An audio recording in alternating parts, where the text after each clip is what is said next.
जुना मशीन पासून करूया. दिस इज नॉट. ईश्वरी आणि अर्णवच्या आयुष्यात आलं नवीन वादळ.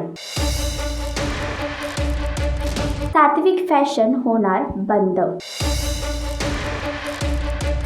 तू ही रे माझं मितवा या मालिकेच्या आगामी भागामध्ये एक रंजक वळण पुन्हा एकदा प्रेक्षकांना पाहायला मिळणार आहे. एकीकडे ईश्वरी आणि अर्णव या दोघांच्या आयुष्यात असलेलं राकेश हे नाव पूर्णपणे संपलं आहे. मात्र आता सात्विक फॅशनवर एक नवीन वादळ कोसळलं आहे. मुख्य म्हणजे लवकरच सात्विक फॅशन बंद होणार आहे आणि अर्णवच्या जागी नवीन ओनर येणार आहे. तर आलेली ओनर ही अर्णवच्या आईची शेवटची निशाणी बाहेर काढत होती. मात्र ईश्वरी आणि अर्णव दोघेही तिला थांबवतात. पण तिने ईश्वरी आणि अर्णव या दोघांना चॅलेंज केलं आहे. तुमच्या आईचं अस्तित्व आणि तिच्या शेवटची निशाणी देखील मी तुमच्या आयुष्यातून काढून येणार आहे. तर ईश्वरी आणि अर्णव आपल्या आईचं अस्तित्व जपणार का? तुम्हाला काय वाटतं हे कमेंट करून नक्की सांगा. आणि याचेच अपडेट जाणून घेण्यासाठी तुम्ही आमचं चॅनल डेलीच्या करिश्मा त्याला लाईक, शेअर आणि सबस्क्राईब नक्कीच करा.